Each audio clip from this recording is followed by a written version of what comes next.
millions of people around the world on this coming Sunday, they will celebrate Mother's Day.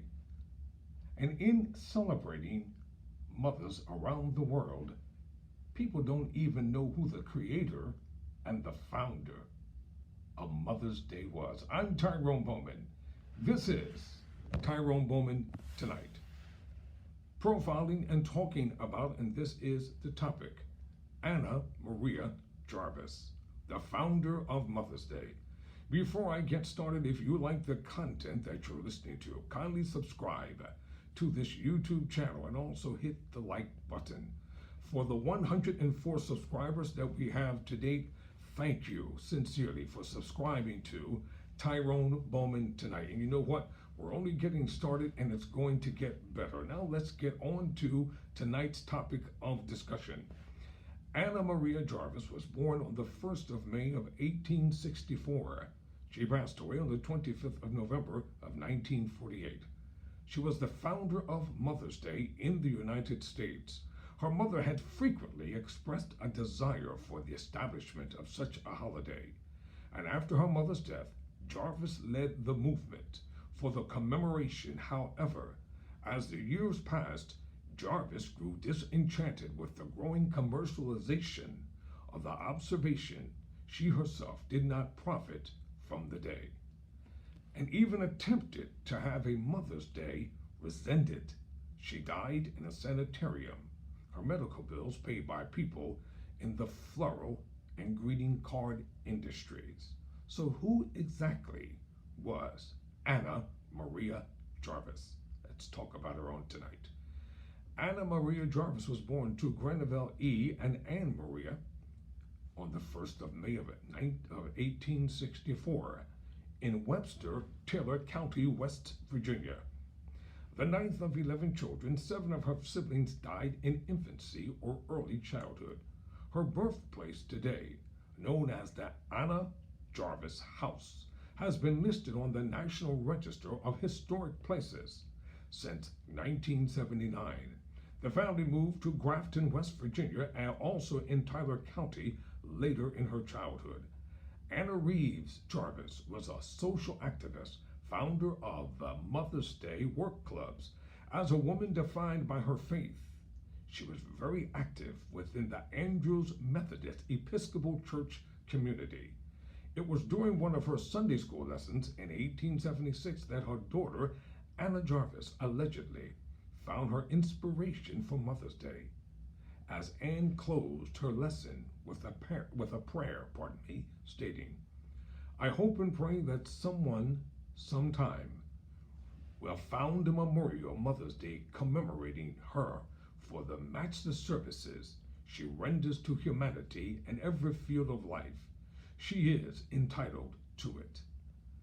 At the encouragement of her mother, Anna Jarvis attended college and was awarded a diploma for the completion of 2 years of coursework at the Augusta Female Seminary in Salton, Virginia, today known as Mary Baldwin University. Jarvis returned to Grafton to work in the public school system, additionally joining her mother as an active church member, maintaining a close link to her mother. After her uncle, Dr. James Edmund Reeves, persuaded her to move to Chattanooga, Tennessee, Jarvis worked there as a bank teller for a year. The following year, Jarvis again moved, this time to live with her brother in Philadelphia, Pennsylvania.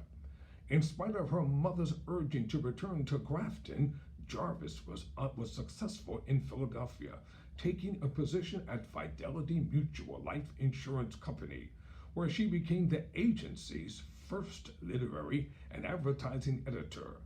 Other accomplishment was becoming a shareholder in the Quaker City Cab Company, her brother's business. Even while she was away from Grafton, Anna Jarvis maintained a close correspondence with her mother.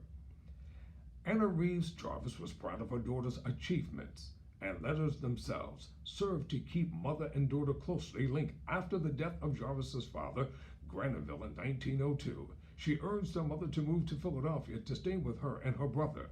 Both brother and sister worried about their mother's health and Anne Reeves, Jarvis ultimately agreed to move to Philadelphia in 1904. When her heart problems necessitated it, Jarvis spent the majority of her time taking care of her mother. As Anne Reeves Jarvis' health declined, she died on the 9th of May, 1905. On May 10, 1908, 3 years after her mother's death, Jarvis held a memorial ceremony to honor her mother and all mothers at Andrews Methodist Episcopal Church. Today, the International Mother's Day Shrine in Grafton, West Virginia, marking the first official observance of Mother's Day, the International Mother's Day Shrine has been a designated National Historic Landmark since October 5, 1992. Although Jarvis did not attend this service, she sent a telegram that described the significance of the day, as well as 500 white carnations for all who attended the service. She also spoke in Philadelphia at the Wanamaker Store Auditorium.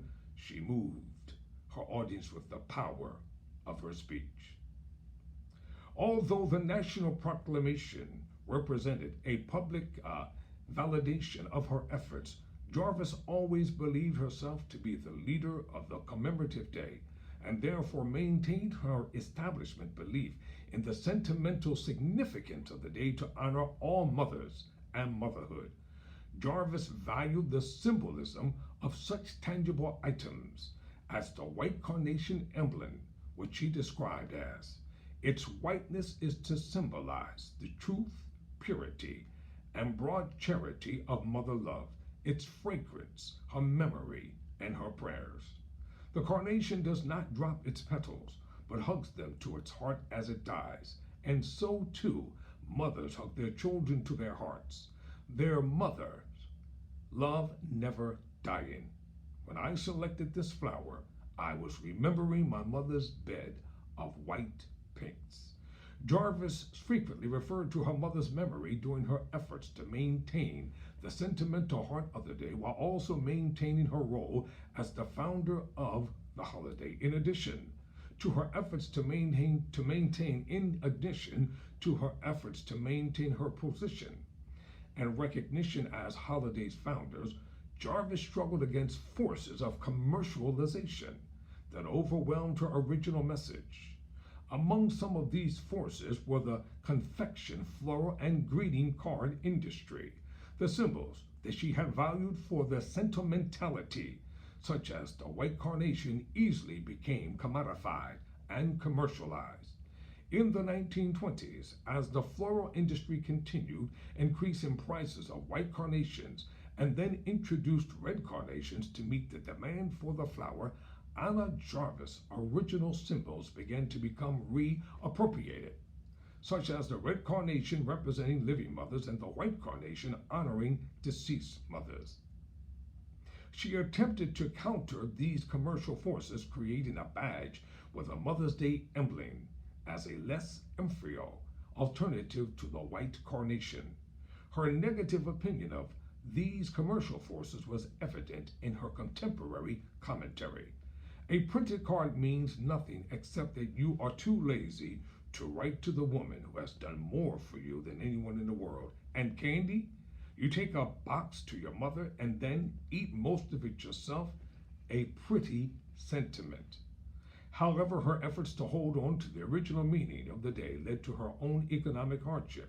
While others profited from the day, Jarvis did not, and she spent the later years of her life with her sister, Lily. In 1943, she began organizing a petition to rescind Mother's Day. However, these efforts were halted when she was placed in the Marshall Square Sanatorium in Westchester, Pennsylvania. People connected with the floral and greeting card industry paid the bills to keep her in the sanatorium. Jarvis died on November 24, 1948, and was buried next to her mother, sister, and brother at West Laurel Hill Cemetery in Bala Cynwyd, Pennsylvania. Although the Anna M. Jarvis Committee supported her and helped to continue her movement during her declining health, it ultimately disbanded with the assurance that the Jarvis family's gravesite would remain under the care of her grandniece, who was the only heir to her estate, her oldest brother's granddaughter, as she herself never married or had any children. There you have it, the founder of Mother's Day, Anna Maria Jarvis. Never forget why Mother's Day is celebrated around the world. I'm Tyrone Bowman. Never surrender, never quit.